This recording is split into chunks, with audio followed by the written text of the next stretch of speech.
اللہ کے نام سے جو سراسر رحمت ہے، جس کی شفقت ابدی ہے۔ قلم گواہی دیتا ہے اور جو کچھ لکھنے والے اس سے لکھ رہے ہیں کہ اپنے پروردگار کی عنایت سے تم کوئی دیوانے نہیں ہو، اور تمہارے لیے یقیناً وہ صلہ ہے جس پر کبھی زوال نہ آئے گا، اور تم بڑے اعلیٰ اخلاق پر ہو۔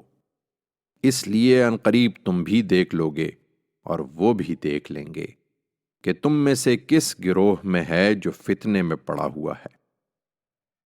تمہارا پروردگار ہی بہتر جانتا ہے کہ کون اس کی راہ سے بھٹکے ہوئے ہیں، اور وہی بہتر جانتا ہے کہ کون راہ راست پر ہیں۔ اس لیے تم ان جھٹلانے والوں کی کسی بات پر کان نہ دھرو۔ یہ تو چاہتے ہیں کہ تم ذرا نرم پڑو، پھر یہ بھی نرم پڑ جائیں گے۔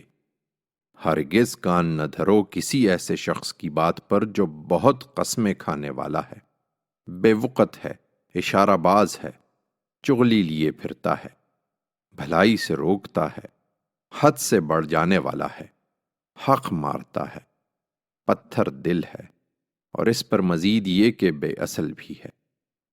یہ اس بنا پر ہے کہ اس کے پاس بہت مال ہے اور بیٹے ہیں۔ ہماری آیتیں اسے سنائیے تو کہتا ہے یہ تو اگلوں کے افسانے ہیں۔ سمجھتا ہے کہ وہ بڑی ناک والا ہے، اس کی یہ سونڈ ہم عنقریب داغ دیں گے۔ ہم نے ان کو اسی طرح امتحان میں ڈالا ہے جس طرح باغ والوں کو امتحان میں ڈالا تھا، جب انہوں نے قسم کھائی کہ وہ اپنے باغ کے پھل صبح سویرے لازماً توڑ لیں گے اور کسی غریب اور مسکین کے لیے کچھ بھی نہ چھوڑیں گے۔ پھر وہ سوئے پڑے تھے کہ تمہارے پروردگار کی طرف سے ایک پھرنے والا اس پر پھر گیا، اور ان کا وہ لہلہاتا ہوا باغ اس طرح ہو کر رہ گیا جیسے کٹی ہوئی فصل ہو۔ چنانچہ صبح ہوئی تو ایک دوسرے کو پکارنے لگے کہ پھل توڑنے ہیں تو چلو سویرے اپنے کھیت پر پہنچو۔ پھر چل پڑے اور آپس میں چپکے چپکے کہتے تھے کہ دیکھنا آج کوئی مسکین تمہارے پاس باغ میں آنے نہ پائے۔ وہ بڑے جوش میں نکلے، اس خیال میں کہ سب ان کی دسترس میں ہے، مگر جب باغ کو دیکھا تو بولے ہم ضرور راستہ بھول گئے۔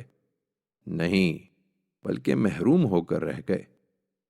ان میں جو سب سے بہتر آدمی تھا اس نے کہا میں نے تم سے کہا نہ تھا کہ تم اپنے پروردگار کی تسبیح کیوں نہیں کرتے؟ وہ پکار اٹھے کہ پاک ہے ہمارا پروردگار، بے شک ہم ہی ظالم تھے۔ پھر وہ آپس میں ایک دوسرے کو ملامت کرنے لگے، بولے ہائے ہماری بدبختی، ہم ہی سرکشی میں مبتلا رہے۔ بعید نہیں کہ ہمارا رب اس کی جگہ اس سے بہتر باغ ہمیں عطا فرما دے۔ ہم اپنے رب ہی کی طرف لوٹتے ہیں۔ لوگو، اس طرح آئے گا عذاب، اور آخرت کا عذاب تو اس سے کہیں بڑھ کر ہے۔ کاش یہ لوگ اس کو جانتے۔ ان کے لیے جو اس عذاب سے ڈرنے والے ہیں، ان کے پروردگار کے پاس البتہ راحت کے باغ ہیں۔ تم سمجھتے ہو کہ یہ نہیں ہوگا تو کیا ہم اپنے فرمانبردار بندوں کو مجرموں کے برابر کر دیں گے؟ تمہیں کیا ہوا ہے؟ تم کیسا حکم لگاتے ہو؟ کیا تمہارے پاس کوئی کتاب ہے جس میں تم پڑھتے ہو کہ وہاں تمہارے لیے وہی کچھ ہے جو تم پسند کرو گے؟ کیا تمہارے لیے ہم پر کوئی قسمیں ہیں جو قیامت تک چلی جائیں گی کہ تمہارے لیے وہی کچھ ہے جو تم حکم لگاؤ گے؟ ان سے پوچھو کہ ان میں سے کون اس کا ذمہ لیتا ہے؟ کیا ان کے ٹھہرائے ہوئے کوئی شریک ہیں جو اس کا ذمہ لیں گے؟ تو لائیں اپنے شریکوں کو اگر یہ سچے ہیں۔ یہ اس دن کو یاد رکھیں جب بڑی ہلچل پڑے گی اور یہ سجدے کے لیے بلائے جائیں گے تو سجدہ نہ کر سکیں گے۔ ان کی آنکھیں جھکی ہوں گی، ان پر ذلت چھا رہی ہوگی۔ یہ ظالم، ان کی کمر تختہ ہو گئی۔ یہ اس وقت بھی سجدے کے لیے بلائے جاتے تھے جب یہ بھلے چنگے تھے۔ سو اب مجھے اور ان کو جو اس کلام کو جھٹلا رہے ہیں چھوڑ دو۔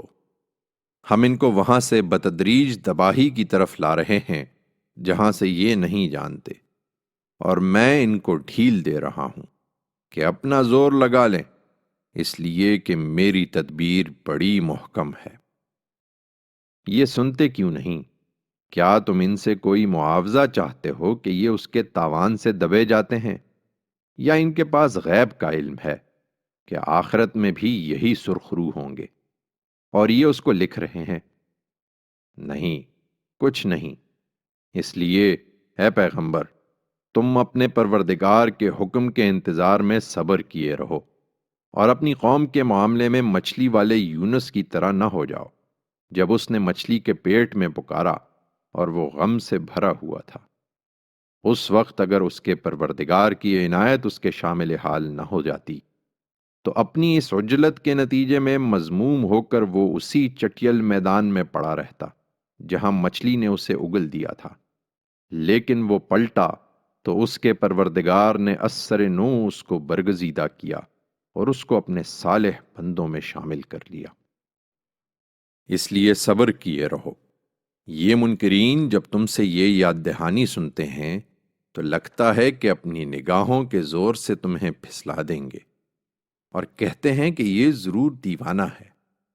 درحال کہ یہ تو سارے جہان والوں کے لیے ایک یاد دہانی ہے۔